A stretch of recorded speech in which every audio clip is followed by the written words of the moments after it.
En este apartado estudiarás el centro de masa y las condiciones de equilibrio rotacional y traslacional. Para ello determinarás el centro de masa de un sistema de cuerpos rígidos.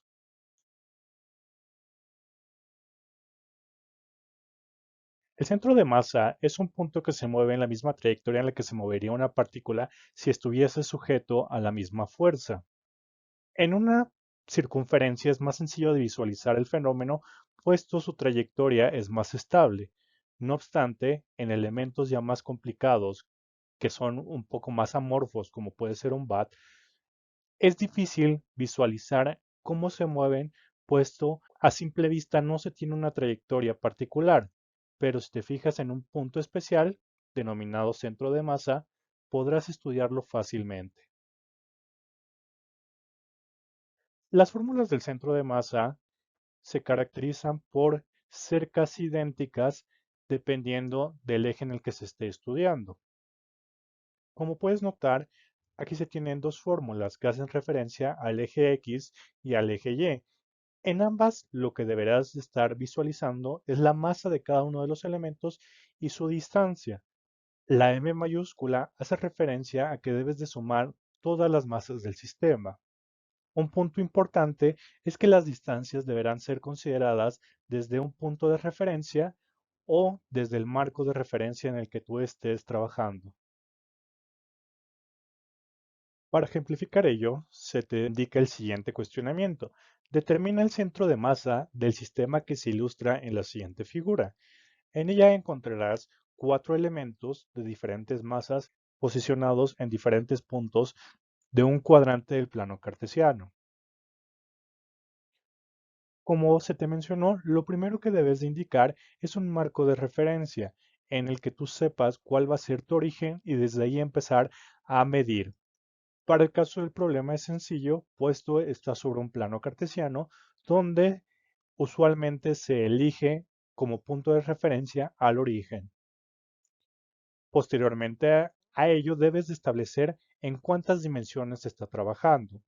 Con ello quiere decir que debes identificar si solo estás en una dimensión, ya sea en el eje de las X o en el eje de las Y, en dos dimensiones, como puede ser el plano cartesiano, o en tres dimensiones, que es como puedes visualizar los fenómenos en la vida real.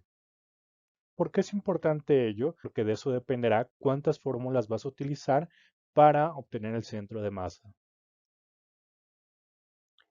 Y por último, deberás de identificar los datos de masa y distancia de cada elemento. Con ello en mente, se obtendrá el centro de masa en el eje X del problema en cuestión. En él te van a solicitar las masas y las posiciones en el eje X. Evidentemente, las masas no cambiarán para ninguna posición, es decir, tendrás la misma masa del cuerpo tanto para X como Y, ya que es una medida inercial de cualquier cuerpo. Pero lo que sí cambiará son sus posiciones. El diagrama es sencillo de analizar, puesto ahí ya te están colocando las posiciones de cada uno de los elementos y solo deberás de identificar los que hacen referencia al eje horizontal. Posteriormente, deberás sustituir esos elementos y realizar la operación para obtener el resultado. Si tienes un buen manejo en la calculadora, podrás hacerlo inmediato y si no, puedes primeramente hacer las multiplicaciones y después sumar sus resultados. Con el tiempo notarás que tendrás una mayor fluidez y podrás hacerlo inmediato. Como estás en dos dimensiones, esta sería la mitad de tu ejercicio, donde estarás analizando dónde estará posicionado el centro de masa de ese sistema. Para completar el problema, deberás ahora calcular el centro de masa en el eje Y. La figura no va a cambiar y por lo tanto sus masas se mantendrán. Lo que modificarás ahora simplemente es la posición de las distancias porque analizarás qué pasa en el eje Y. El problema es sencillo, puesto gráficamente se te están proporcionando los datos en ambos ejes. Solo hay que colocarlos en la posición correcta en la fórmula y realizar las operaciones pertinentes. Con ello, ahora sí estarás obteniendo el centro de masa de la figura en cuestión, puesto estás obteniendo tanto qué pasa en X como qué pasa en Y. Si tuvieras un problema que tiene una dimensión más, lo único que cambiaría es que necesitarías un análisis extra. Ahora deberás evaluar qué pasa en el eje de las zetas, pero el procedimiento sigue siendo el mismo. Ahora bien, el centro de masa lo que te va a permitir es facilitar el estudio del objeto, puesto si tienes elementos complejos a analizar, es complicado el poder evaluar cómo se comportará en cada una de sus partes, pero si calculas el centro de masa podrás saber bien qué trayectoria está siguiendo. Con ello en mente, también podrás obtener las condiciones de equilibrio, tanto rotacional como traslacional, teniendo dos condiciones. La primera condición para el equilibrio es que para que un objeto esté en reposo, la segunda ley de Newton dice que la suma de las fuerzas que actúan sobre él deberán de ser cero. Puesto que la fuerza es un vector, cada una de las componentes de la fuerza neta deberán de ser cero. La segunda condición para el equilibrio indica que si un objeto ha de permanecer en reposo, la torca neta aplicada a él deberá de ser cero. Estas definiciones son representaciones de su fórmula. Primeramente, la primera condición tiene las siguientes fórmulas. En ellas tendrás las componentes de la fuerza para cada uno de los ejes en los que podrás analizar el fenómeno. Evidentemente, no en todos necesitarás obtener los tres. Será muy particular cada uno de sus casos. Algunos solo requerirás ver qué pasa en el eje de las X, en otras necesitarás analizar dos dimensiones y en otros sí será obligatorio utilizar todas. La primera condición hace alusión al equilibrio traslacional. Cuando se indica esa palabra, lo que está intentando explicar es qué pasa cuando hay un movimiento en trayectoria recta, como puede ser lo que tú ya has estudiado en el movimiento rectilíneo uniforme y en movimiento rectilíneo uniformemente acelerado. Que esté en equilibrio no significa que el objeto deberá estar en reposo, puesto hay fenómenos donde el objeto está en movimiento, pero las fuerzas están equilibradas. La segunda condición del equilibrio indica que la suma de las tuercas deberán de ser cero. Y este caso será cuando tú tengas un elemento que tenga una trayectoria circular. Entonces, resumiendo, la primera condición se te permitirá visualizar qué pasa cuando el objeto tiene una trayectoria lineal. Y el segundo de los casos es qué pasará cuando también el objeto se mueve rotacionalmente o simplemente está girando sobre su eje. Para ello analizaremos la siguiente figura.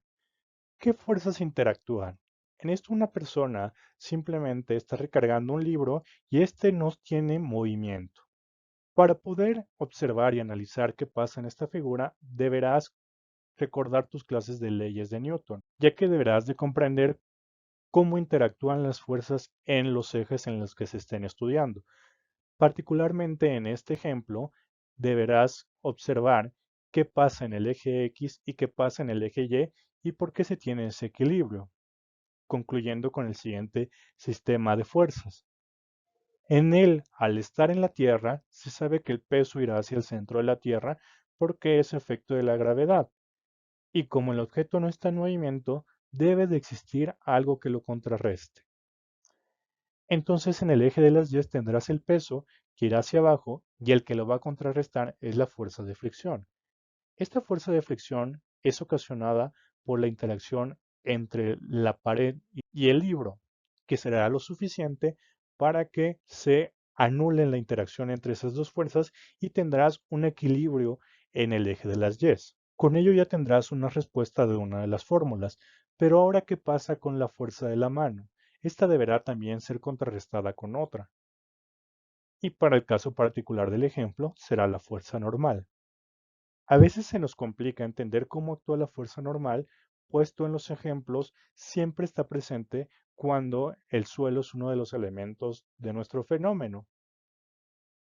Pero este solo es un caso particular de esa fuerza, puesto cualquier elemento, cualquier superficie, ocasionará que se tenga esta fuerza normal.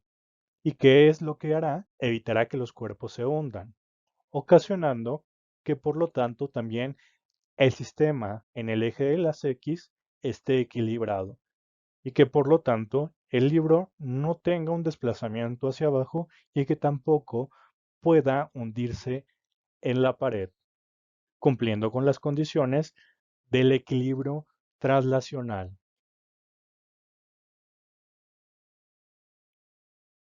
Para recomendarte cómo poder contestar, cómo poder resolver este tipo de fenómenos, en primera instancia deberás de leer el enunciado y obtener los datos. Es muy importante que definas tu marco de referencia. Para tener un mejor manejo, puedes realizar un diagrama que no necesariamente debe de estar bien definido, simplemente algo que tú puedas entender y que te facilite comprender el cómo está funcionando el fenómeno y que puedas colocar sus datos sobre él. Particularmente para el centro de masa, una de las mejores opciones para su análisis y para poder establecer un marco de referencia es que lleves al fenómeno a un plano cartesiano. Y como con el ejemplo visto, puedes colocar los datos sobre este y simplemente con esta representación podrás resolver todo el ejercicio, ya que te permitirá sustituir los datos y las variables solicitadas por el cuestionamiento, siempre teniendo claro que debes de identificar y debes de definir las variables elegidas y sus unidades, ya que en muchas ocasiones cuando se está trabajando con problemas de condiciones de equilibrio y con centro de masa, al tener tantas variables, como investigadores, nosotros les asignamos algún subíndice especial, pero que debe de ser claro para también el que va a leer tu trabajo. Entonces, no se te olvide aclarar si tú haces alguna definición de una variable para explicar alguna fuerza o el punto de análisis de tu centro de masa. Y claro, las unidades deben de ser esenciales en tus resultados porque ellas definen de qué variable estás hablando.